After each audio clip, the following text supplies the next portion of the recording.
Classification of collision.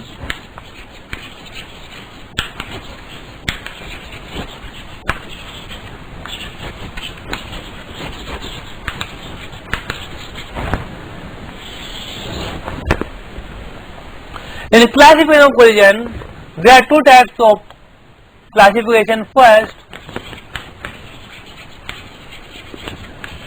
based on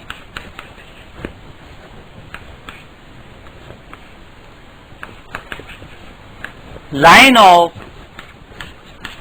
impact.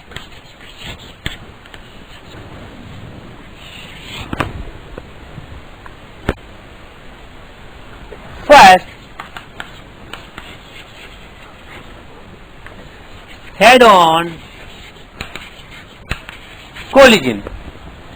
In this type of collision, the line of motion and line of impacts are same.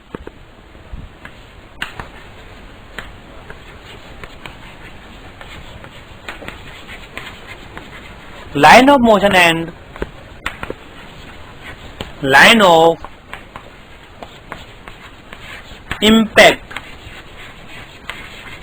are same. जैसे हमने पहले example बताया,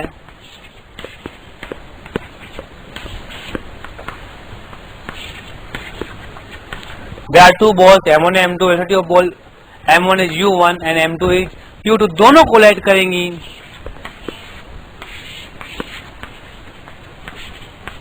V1 M2. तो आप देख सकते हैं यहाँ पर कि लाइन ऑफ कोलिजन भी, लाइन ऑफ इम्पैक्ट भी यही है और लाइन ऑफ मोशन भी यही है. तो इस टाइप की कोलिजन को कहते हैं head on collision. Now B,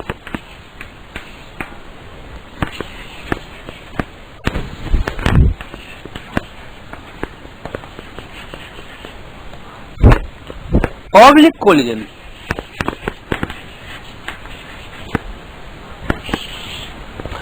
While in oblique collision, line of impact and line of motion are not in same direction. If line of impact and line of motion are not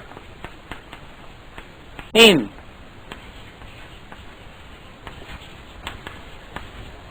same direction, then this type of collision is called the oblique collision. Like for example, जैसा मैंने पहले बताया था आप लोगों को, किसी veg पर, इसके लिए एग्जाम्पल मैं यहाँ बताता हूँ आप लोगों को. जैसे veg, a ball is struck on the wedge and rebound like this. Normal force की डायरेक्शन यह है, चेंज इन मोमेंटम इसी डायरेक्शन में होगा. तो this is the line of impact और यह हो जाएगा आपका लाइन ऑफ मोशन. यहां आप देख सकते हैं आसानी से लाइन ऑफ मोशन अलग है और लाइन ऑफ इम्पैक्ट अलग है. This type of motion is called the oblique collision.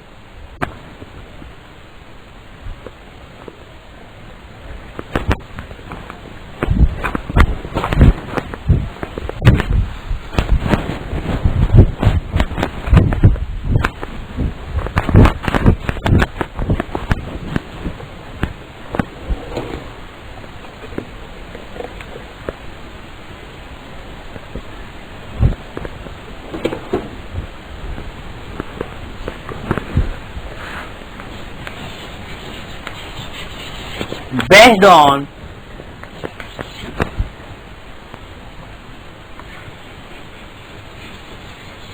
energy conservation.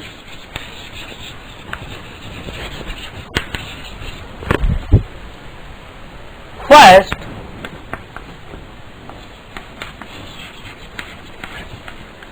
elastic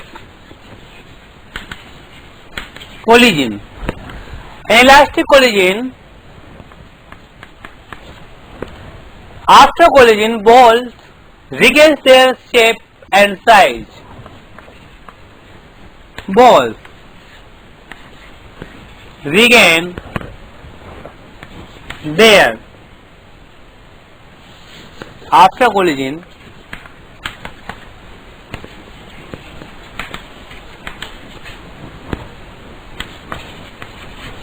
balls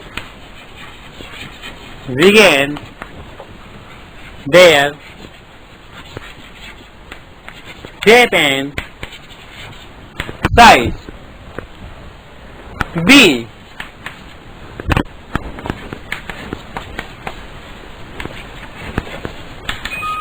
After collision,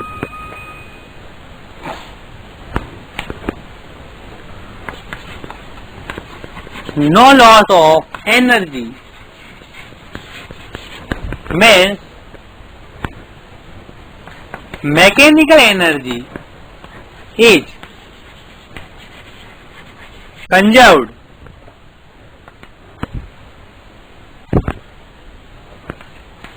Coefficient of restitution is 1. It means no loss of kinetic energy. D.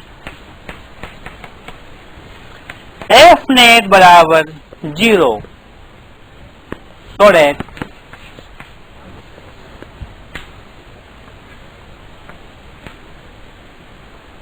F net equal to 0, the momentum is conserved. Momentum of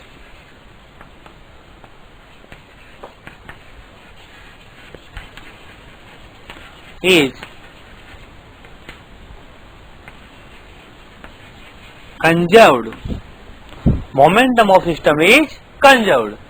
तो जब भी elastic collision होगा तो आप उसे momentum conservation लगाते हैं और मैकेनिकल एनर्जी कंजर्वेशन लगा सकते हैं, और E इक्वल टू 1 की इक्वेशन भी आप लगा सकते हैं। इलास्टिक कोलिजन के लिए E इक्वल टू 1 होगा, no loss of the kinetic energy, mechanical energy conserve रहेगी और मोमेंटम ऑफ द सिस्टम भी कंजर्व्ड रहेगा। कोलिजन के पहले का मोमेंटम और कोलिजन के बाद का मोमेंटम दोनों बराबर होंगे।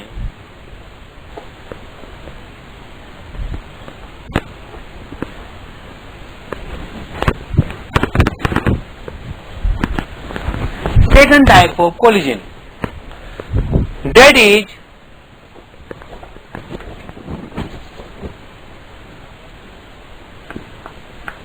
in elastic collision. In this type of collision, after collision, object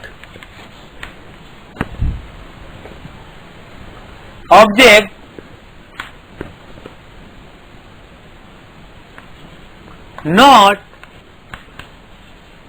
regain their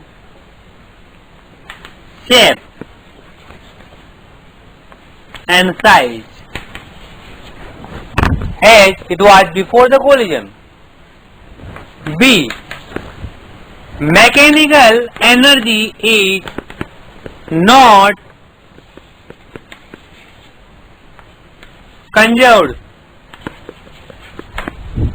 C. E greater than 0 or less than 1 for this type of collision. D. H. F net is equal to 0, so momentum of system is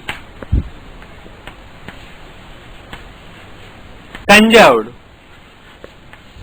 In this type of, while there is energy loss but the momentum is conserved because the F net on the system is 0. तो इस तरह की problem को solve करने के लिए हमें एक तो लगाना पड़ेगा E equal to V2 minus V1 upon V1 minus U2 and momentum conservation.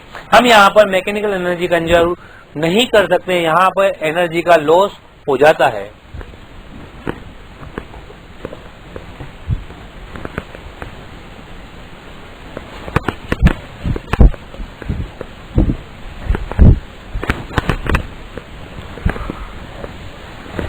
type of collision is perfectly elastic collision.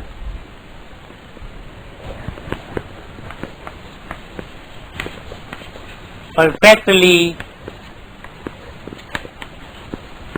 inelastic collision. इसमें आप देखें A equal to 0, B.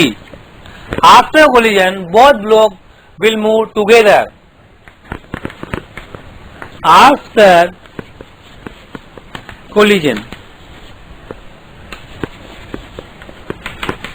velocity of both objects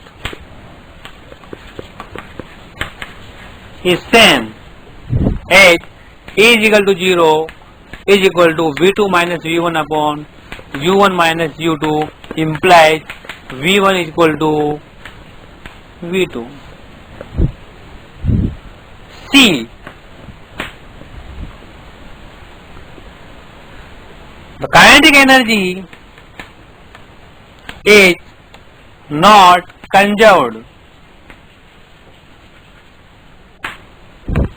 Before collision kinetic energy different and after collision kinetic energy is different.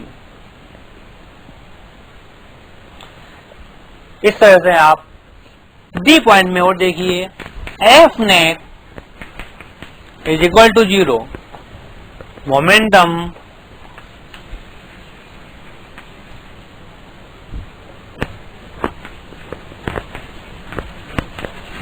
Of system is conserved. इस तरह की problem को करते वक्त हमें ध्यान रखेंगे इज इक्वल टू 0 होगा और आफ्टर कोलिजन दोनों ऑब्जेक्ट की वेलोसिटी सेम हो जाएगी और इसमें हम लोग एफ नेट बराबर 0 है तो मोमेंटम कंजर्वेशन की इक्वेशन लगा सकते हैं, लेकिन काइनेटिक एनर्जी को कंजर्व नहीं कर सकते. जो पहले थी वो बाद में नहीं होगी, डिफरेंट होगी.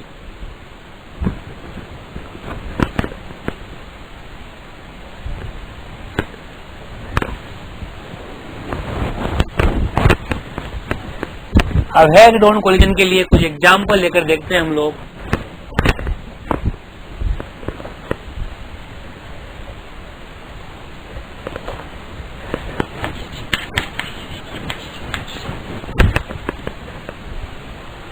The velocity of a particle after collision.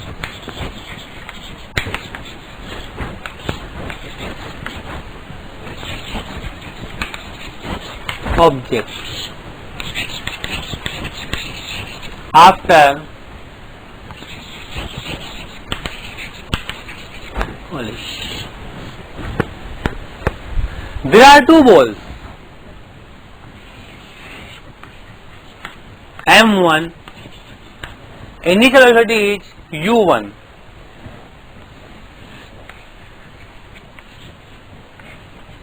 There another ball M2 and initial velocity is U2. They will strike. Coefficient of restitution is E. ये इस पे नॉर्मल लगा देगा, ये इस पे नॉर्मल लगा देगा. After collision, velocity of M1 is V1, M2 is V2. So find out the V1 and V2 in terms of U1, U2, M1, M2 and E. So by the applying energy conservation, we cannot conserve the energy because the coefficient of restitution is E. It is not 0, it is not 1. We can apply here momentum conservation. Yes, we can apply the momentum conservation because the F net on the system is 0. So applying the momentum conservation, initial momentum is M1 U1 plus M2 U2 is equal to final momentum, that is M1 V1 plus M2 V2. What is the coefficient of restitution? That is E. That is the V2 minus V1 upon U1 minus U2. This is the equation number first. This is the equation number second. By solving these equations, you can find out the velocity of V1, V2 in terms of M1, M2, U1, U2 and E. Multiply EU1 minus EU2 is equal to V2 minus V1. Now what is V2? From here V2 is V1 plus E common ले लो U1 minus U2. Keep this value of V2 in equation number first.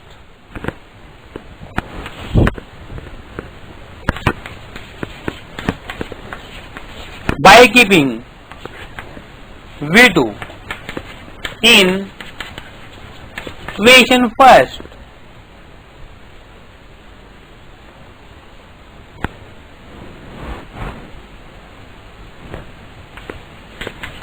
M1 U1 plus M2 U2 is equal to M1 U1 plus V2 की value रखने पर M2 V1 plus M1 E U1 minus U2.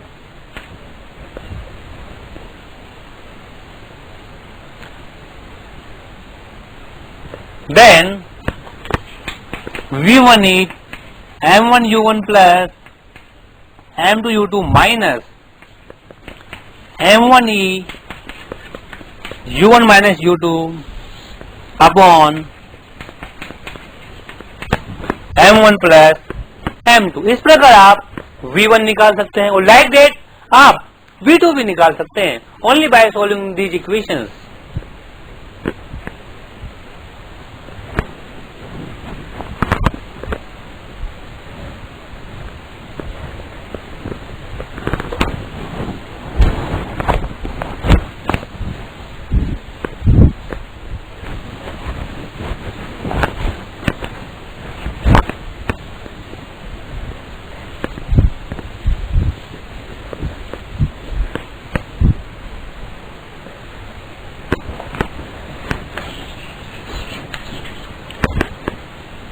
Take the examples for head-on collision.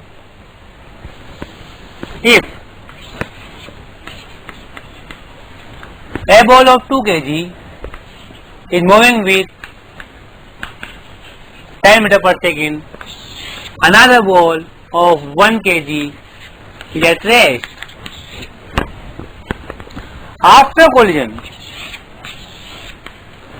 if E is equal to 1 by 2, and after collision find out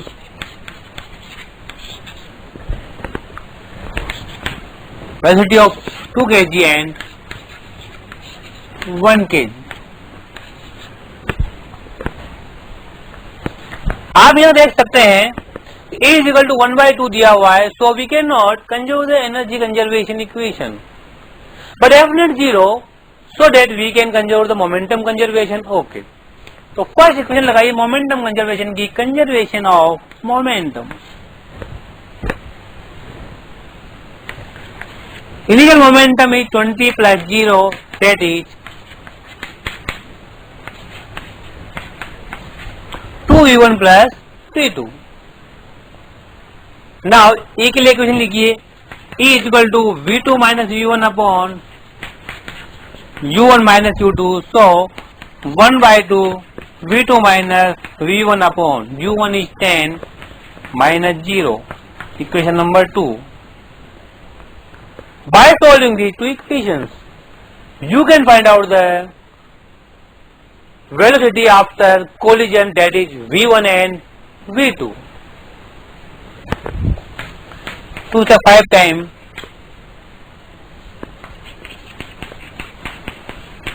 v2 minus v1 is 5.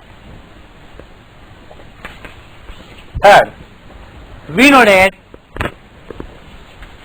twice v1 plus v2 is equal to 20 and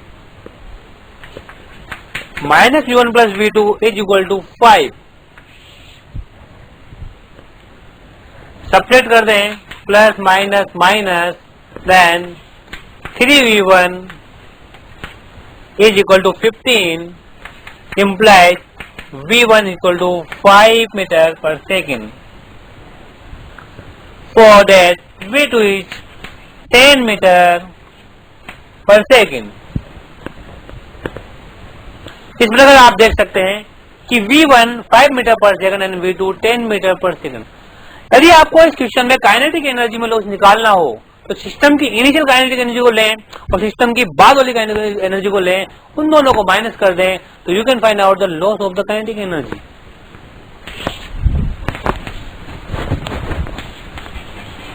loss in kinetic energy,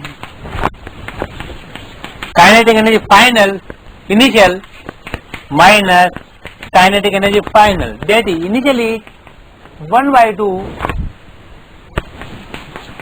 into 10 whole square plus 0, final is 1 by 2 into 5 whole square plus 1 by 2 1 into 10 whole square.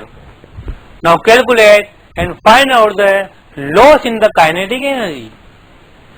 इस तरह से आप collision के head and collision के question को आसानी से solve कर सकते हैं। सभी इसी टाइप के क्वेश्चन होते हैं जहां पर आपको कभी इसकी वैल्यू दे दी जाएगी, इसकी नहीं दी जाएगी, इसकी दे दी जाएगी और दोनों की दे दी जाएगी, तब आपको v1 v2 निकालने होंगे।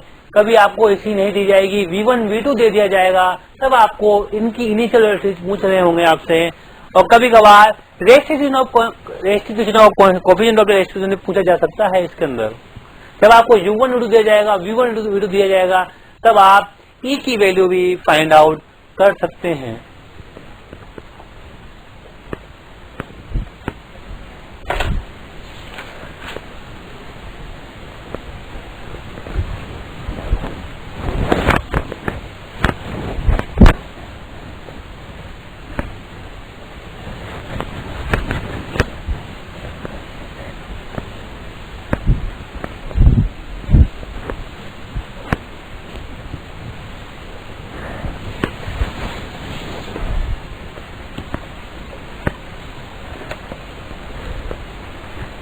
Next example,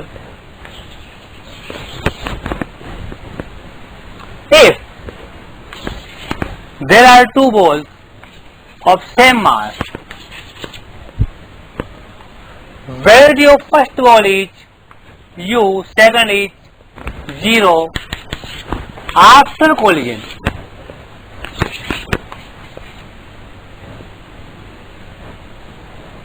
M भी कर देते हैं। Velocity of M is v1,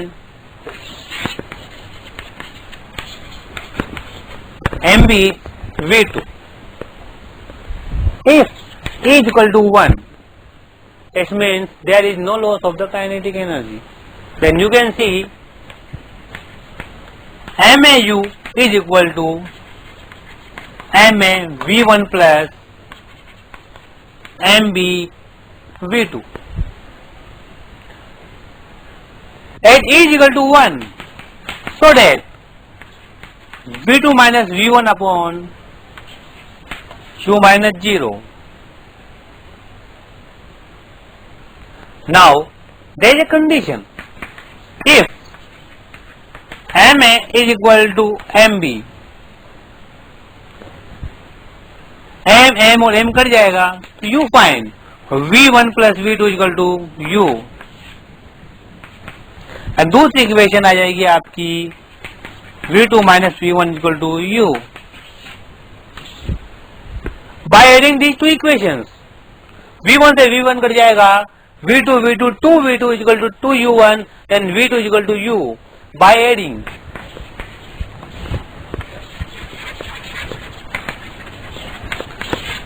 one plus two,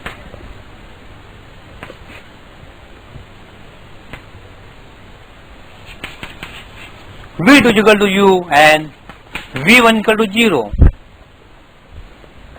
बहुत ही अच्छे डेटा है।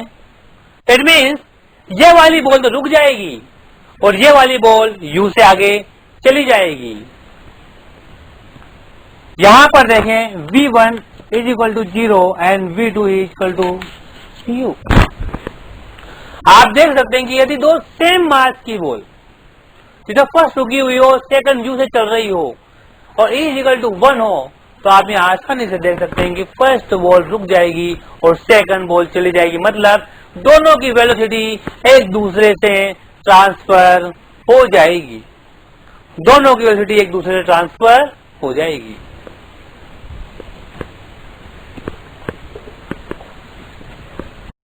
Now next example, value of velocities after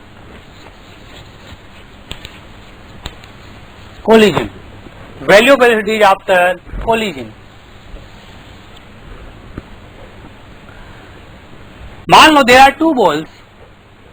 First is M1, initial velocity is U1.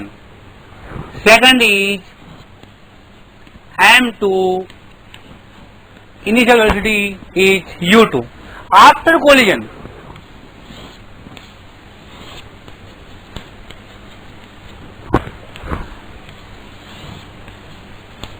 velocity of M1 is V1 and velocity of M2 is V2. E is the coefficient of restitution before striking.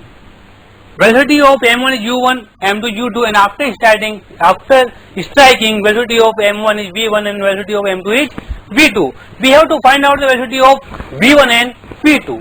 Now, from conservation of momentum,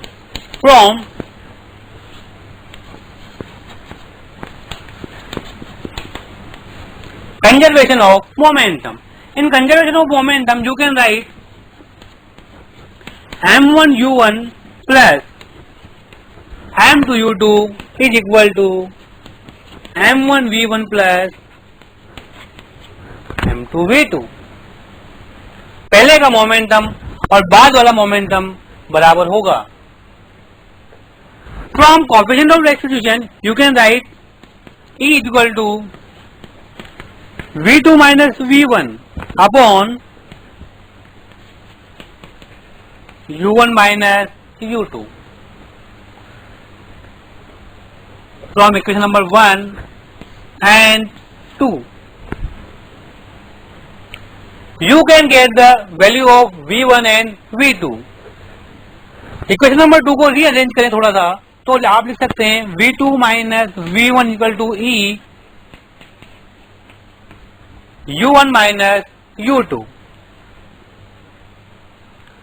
और आप और arrange करें तो लिख सकते हैं V2 equal to V1 plus E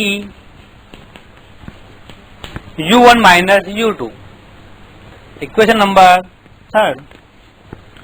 By keeping the value of V2 from equation number 3, in equation number 1, you can find out the V1. V1 that is V1 is equal to M1 U1 plus M2 U2 plus M2 E U2 minus U1 upon M1 plus M2. Like that you can find out V2. M1 U1 plus M2 U2 plus M1 E U1 minus U2 upon M1 plus M2. इस तरह से यदि आपको U1, U2 और E की value पता है तो आप after collision velocity of V1 and V2 आसानी से इन फॉर्मूलोज को यूज करते हुए निकाल सकते हैं। कुछ स्पेशल केस देखते हैं।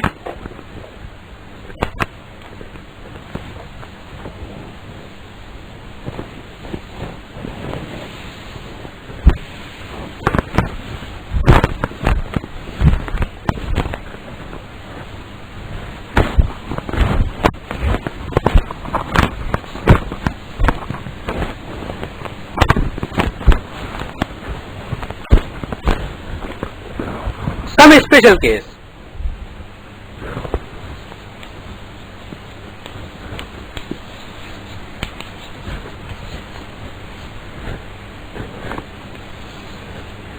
Some special case like m1 is greater than m2, e is equal to 1, or u1 is u and u2 is 0. कैसे हैं कि m1 बॉल कितनी बड़ी है, ज्यादा बड़ी है, और m2 बॉल उससे थोड़ी छोटी है. इसकी वेलोसिटी u है और इसकी इनिशियल 0 है. आफ्टर स्ट्राइकिंग m1 v1 हो जाती है और m2 v2 हो जाती है. तो we have to find out the value of v1 and v2 by using this formula. Now v1 की तरफ देखिए आप. If u2 is 0, then what is v1? u2 0 यहाँ लिखूंगा मैं और u2 0 मैं यहाँ पर लिखूंगा और e is equal to 1 लिखूंगा. तो I can get the v1. v1 is m1 u1 minus m2 u1 upon m1 plus m2. Rearranging this, and we know that m1 is greater than m2, then you can find out v1 is almost equal to u. Like this. What is v2? v2 में देखिए u2 0 करें और e को 1 रखें तो you can get m1 u1 plus m1 u1 upon m1 plus m2. Then twice m1 u1 upon m1 plus m2. Now m1 is greater, बहुत बड़ा है m1, तो you can write v2 is almost equal to 2u. इस प्रकार आप देख सकते हैं कि v1 is u and v2 is 2u. तो छोटा छोटा ब्लॉक है वो डबल वेलोसिटी दौड़ेगा और जो बड़ा है वह उसी वेलोसिटी से चलता रहेगा. मतलब u1 तो v1 तो चेंज होगा ही नहीं, u ही रहेगा और m2 की वेलोसिटी हो जाएगी 2u. m2 की वेलोसिटी हो जाएगी 2u.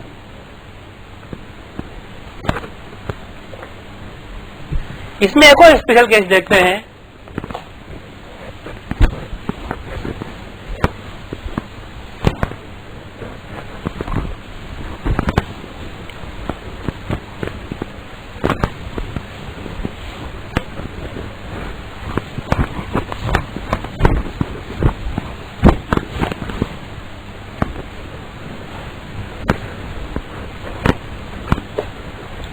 एक और स्पेशल केस देखते हैं. उसमें देखते हैं हम लोग कि if m1 is equal to m2 and e is equal to 1, velocity of m1 initial velocity is u1 and m2 is u2, means is equal to m. This is m1, velocity u1, this is m2, velocity u2. After striking m1 की velocity v1 हो जाती है और m2 की v2. तो मुझे v1 और v2 find out करना है, जबकि m1 m2 बराबर स्मॉल m है और e इज इक्वल टू 1 है. तो मैं now I keep the value of these. यहां पर वैल्यू रखने पर m1 m1 और m1 आप देख सकते हैं कि v1 is equal to m common ले लेंगे, नीचे 2 बच जाएगा तो u1 plus u2 plus e की वैल्यू 1 लिखें तो u2 माइनस u1 अपॉन 2. इससे ये कर जाएगा. Then you can see u1 equal to u2। इसी प्रकार आप देख सकते हैं कि V2 में क्या होगा। V2 में होगा u1 plus u2 plus u1 minus u2 upon 2। यहां पर u2 से u2 कैंसिल हो जाएगा, देन V2 इज u1। तो now you can C easily कि वेलोसिटी ऑफ v1 इज, इसकी हो गई आपकी u1 और इसकी हो गई आपकी u1। मीन्स वेलोसिटी जो m1 की थी वह अब m2 की हो गई आफ्टर कोलिजन, और जो m2 की थी वह हो गई m1 की। मतलब वेलोसिटी का ट्रांसफर हो गया आफ्टर कोलिजन। यह कब होगा, जब m1 बराबर m2 बराबर स्मॉल m, मतलब दोनों बॉल के मास बराबर होंगे और कोलिजन पूरी तरह से इलास्टिक हो, इज इक्वल टू 1 हो, तो ऐसी कंडीशन हमारे सामने आ जाएगी।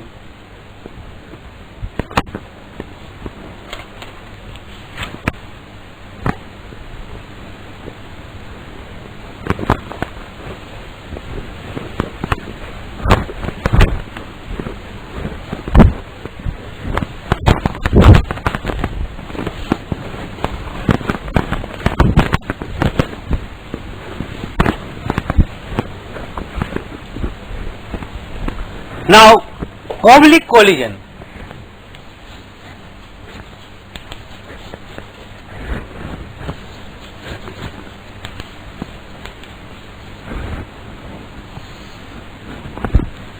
Oblique collision. An oblique collision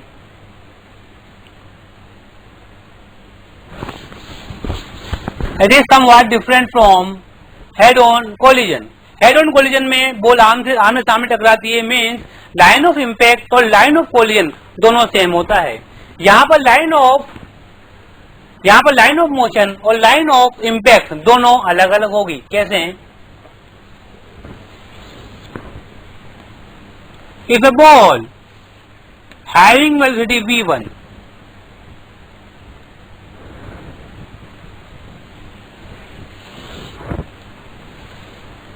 another ball having velocity v2, इसकी लाइन ऑफ मोशन ये है और इसकी लाइन ऑफ मोशन ये है। जब इन दोनों के बीच में कोलिजन होगा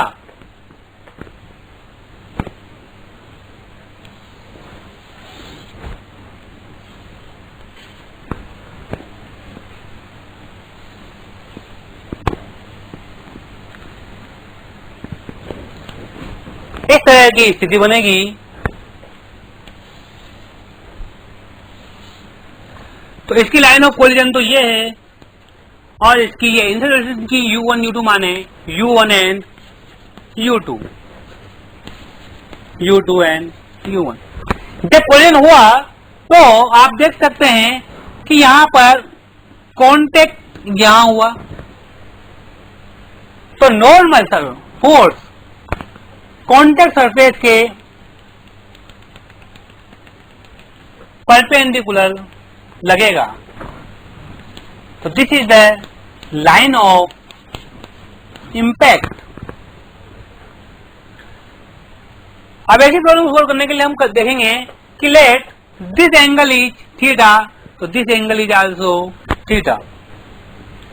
नाउ u1 के दो कंपोनेंट करें तो यू कैन फाइंड आउट, एक कंपोनेंट ये हो जाएगा और एक कंपोनेंट ये हो जाएगा, that is u1 sin theta और this is u2 sin theta, u1 sin theta, u1 cos theta. Now u2 के कंपोनेंट करें तो यू कैन सी एक इधर होगा और एक इधर होगा, ये होगा u2 sin थीटा और u2 cos थीटा। तो आप देख सकते हैं कि u1 sin थीटा और u2 sin theta will not be change, क्योंकि इस डायरेक्शन में कोई फोर्स नहीं है। लेकिन u1 cos थीटा और u2 cos थीटा ये आपस में चेंज होंगे, मतलब आफ्टर कोलिजन।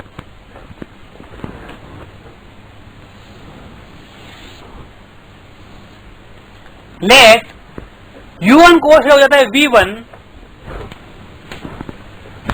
और v2 cos हो जाता है, लेट कहीं पे ही मान सकते हैं इसे हम लोग v2, u2 cos हो जाता है v2। तो ये v1 v2 चेंज हो गए, लेकिन you can see u1 sin theta will not be changed and u2 sin theta will not be changed। तो हमारे लिए एक तरह से यह है हेड ऑन कोलिजन ही हो जाता है जब हम इनकी वेलोसिटी u1 cos थीटा और u2 cos थीटा ले लें। तो लाइन ऑफ इंपैक्ट के अलोंग क्या मैं मोमेंटम कंजर्वेशन लिख सकता हूं? हाँ, लिख सकता हूं। That is I can write m1 u1 cos theta 1 theta plus m2 u2 cos theta 2, लेकिन ये डायरेक्शन माइनस में है तो minus u2 cos theta 2 is equal to m1 v1 plus m2 v2। इसी प्रकार इक्वेशन मोमेंटम कंजर्वेशन इक्वेशन है, let E is the coefficient of restitution.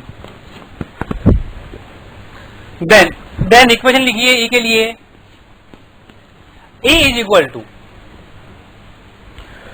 v2 minus v1 upon u1 cos theta minus अंदर minus आएगा u2 cos theta. This equation number 1, this equation number 2। By solving equation number 1 and 2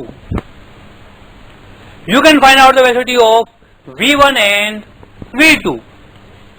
जब आपको v1 v2 मिल जाएगा तो u1 sin theta और v1 से एक net velocity निकाल लेंगे आप, v net, like that v2 और u sin थीटा आप निकाल लेंगे एक नेट वेलोसिटी। इस तरह से आप ऑब्लिक कोलिजन को आसानी से सॉल्व कर सकते हैं। इसको हम एक बार फिर देखते हमने क्या किया। दो बॉल जिनके मास m1 m2 है आपस में एक दूसरे के अपोजिट मोशन में है। यहां पर देखिए इन दोनों की लाइन ऑफ मोशन अलग अलग है। जब दोनों आपस में टकराएंगी तो लाइन ऑफ इंपैक्ट नॉर्मल के एलोंग हो जाएगी। अब हमने क्या किया, initial velocity of m1 that is u1, उसके दो कंपोनेंट किए u1 cos theta u1 sin theta, like this u2 के दो कंपोनेंट किए u2 cos थीटा और u2 sin थीटा। अब हम अच्छी तरह समझ रहे हैं कि u1 sin थीटा और u2 sin theta will not be change, क्योंकि इस डायरेक्शन में कोई फोर्स है ही नहीं। लेकिन u1 cos थीटा और u2 cos थीटा तो बदलेंगे ही बदलेंगे, क्योंकि उस डायरेक्शन में नॉर्मल फोर्स दोनों बॉल्स पर लग रहा है। तो हमने देखा कि जब दोनों कोलिजन u1 cos थीटा और u2 sin थीटा दोनों आपस में टकरा रहे हैं तो नॉर्मल फोर्स m1 पे लग रहा है और m2 पे लग रहा है, तो u1 cos थीटा भी चेंज होगा और u2 cos थीटा भी चेंज होगा। इस प्रॉब्लम को हम सोल्व कर सकते हैं हेड ऑन कोलिजन से। हम क्या करेंगे कि मान लिया let after collision velocity of small m in the direction of line of impact that is v1 or like that velocity of m2 in the direction of line of impact that is v2 मान लिया हम लोगों ने, और u1 sin theta और u2 sin theta will not be change। फिर हमने क्या किया कि मोमेंटम कंजर्वेशन लगाया। कैसे? किस डायरेक्शन में? Momentum conservation in the direction of normal force that is the line of impact। m1 u1 cos theta plus m2 minus u2 cos theta direction opposite है is equal to m1 u1 plus m2 u2 in direction of line of impact. और e को भी हम लिखेंगे in the direction of line of impact v2 minus v1 upon u1 cos theta minus minus u2 cos theta. By solving this equation we can find out the v1 and v2, v1 and v2। और जब v1 और v2 मिल जाएगा हमें तो m1 की net velocity हम लोग निकाल सकते हैं by the vector sum of v1 and u1 sin theta, that is v net. और इसी प्रकार से m2 की नेट वेलोसिटी निकाल सकते हैं हम लोग by the vector sum of v2 and u2 sin theta, that is v2। इस तरह से आपका ऑब्लिक कोलिजन की कोई भी प्रॉब्लम आप आसानी से सोल्व कर सकते हैं।